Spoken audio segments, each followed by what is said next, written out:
Shalom God Lovers, pagi hari ini saya mengajak God Lovers untuk memulai aktivitas kita dengan memuji, menyembah Tuhan terlebih dahulu.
Emas, perak, dan permata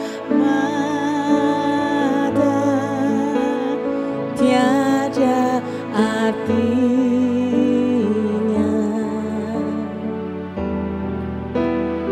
Ku ingin lebih dekat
bersekutu denganmu,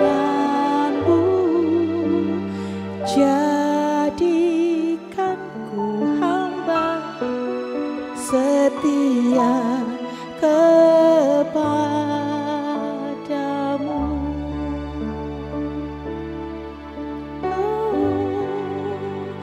Jadikan ku hamba setia kepadamu.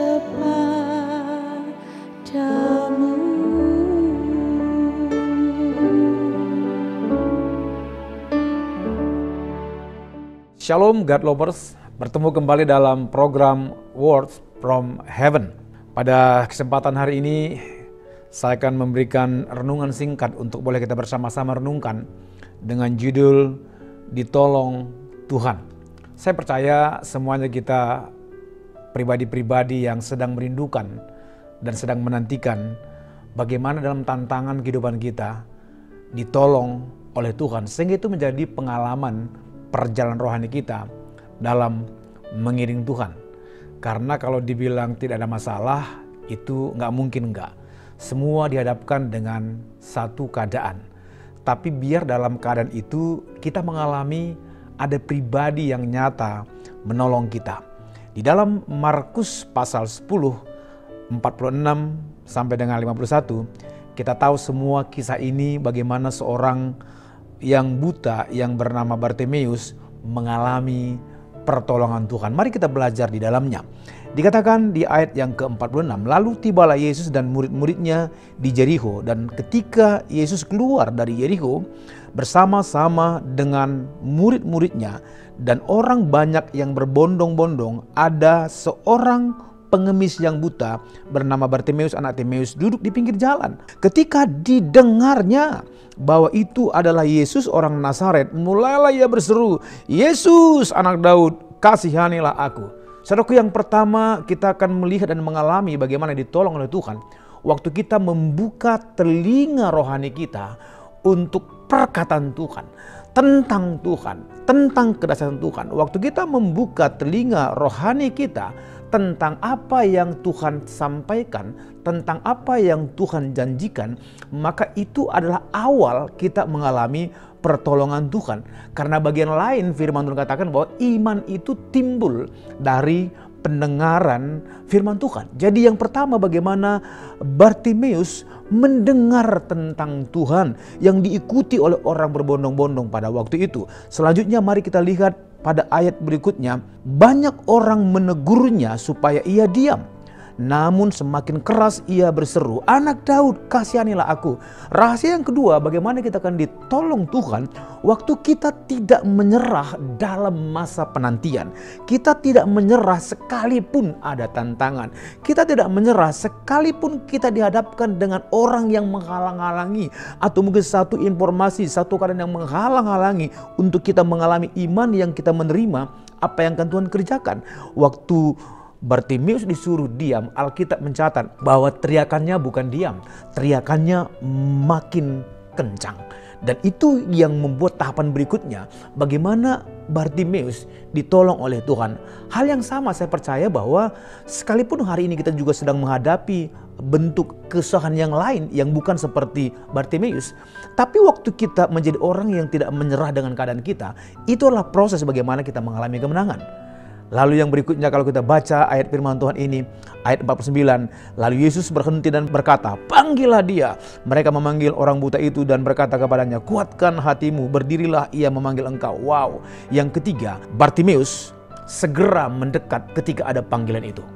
Bukankah setiap hari sebenarnya Tuhan memanggil kita? Bukankah dia bilang, "Hai kamu yang letih dan beban berat, datang kepadaku." Artinya ada panggilan yang cepat direspon oleh Bartimeus dan dia ikut dalam panggilan itu. Dia segera mendekat karena dipanggil, dan apa yang menjadi hasil daripada panggilan itu, dia mulai mengalami kedekatan. Lalu Yesus mulai berkata-kata kepadanya dan dikatakan lalu ia menanggalkan jubahnya, ia segera berdiri dan pergi mendapatkan Yesus.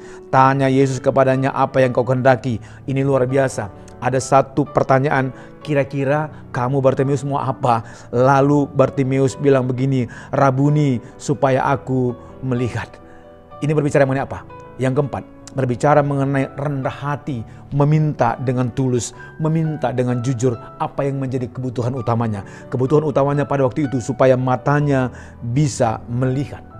Lalu berikutnya dikatakan, lalu kata Yesus kepadanya, "Pergilah, imanmu telah menyelamatkan engkau." Yang kelima, bagaimana Bartimeus mempraktekkan iman untuk melangkah. Pada waktu Bartimeus mendengar, "Pergilah, imanmu telah menyelamatkan engkau," dia ambil langkah untuk bertindak. Bagaimana waktu dia pergi, maka pada saat itu juga Alkitab berkata, ia melihat. Artinya apa? Bahwa iman itu harus diikuti oleh tindakan kita. Dan yang paling terakhir, yang luar biasa, bagaimana Bartimeus ditolong oleh Tuhan. Waktu dia mengalami jamahan Tuhan, waktu dia mengalami kesembuhan daripada Tuhan, Alkitab berkata, dia ikut Tuhan pada langkah berikutnya. Poin ke-6, dia sungguh-sungguh ikut Tuhan ketika dia mengalami kesembuhan. Bapak Ibu dikasih Tuhan, apa hari ini yang menjadi kerinduan kita, yang ingin kita ditolong oleh Tuhan? Saya percaya bahwa hari ini kita adalah pribadi-pribadi yang siap menerima pertolongan Tuhan. Tapi mari hari ini belajar daripada kehidupan Bartimeus ini. Dia mengalami dan mengalami kesembuhan karena ada yang dia kerjakan apa yang menjadi bagiannya. Membuka telinga, tidak menyerah, mau segera mendekat, rendah hati di hadapan Tuhan. Dia praktekkan imannya dengan melangkah, dan ketika dia mengalami kesembuhan, dia ikut Tuhan dalam perjalanannya. Mari kita berdoa. Bapa Surgawi, aku berdoa pada hari ini, supaya setiap tantangan kehidupan yang boleh kami alami, itu bukan membuat kami kalah, tapi membuat kami mengalami kedekatan yang lebih lagi dengan Tuhan. Sampai kami boleh menerima apa yang kami rindukan untuk ditolong oleh Tuhan. Aku berdoa tidak ada satupun di antara umat-Mu yang sedang menyaksikan program ini, kalau mereka dihadapkan dengan persoalan itu membawa mereka mengalami kedekatan yang lebih dekat dengan Tuhan. Bukan membuat mereka kalah, sehingga mereka boleh mengalami ditolong oleh Tuhan. Ini doa kami pada hari ini. Setiap kami yang mengalami pertolongan Tuhan, kami tahu karena Tuhan sedang bertindak sempurna atas kehidupan kami. Di dalam nama Yesus kami mengucap syukur, kami berdoa. Amin. God Lovers diharapkan membagikan link YouTube renungan ini kepada saudara, kerabat, dan teman. Terima kasih, Tuhan Yesus memberkati.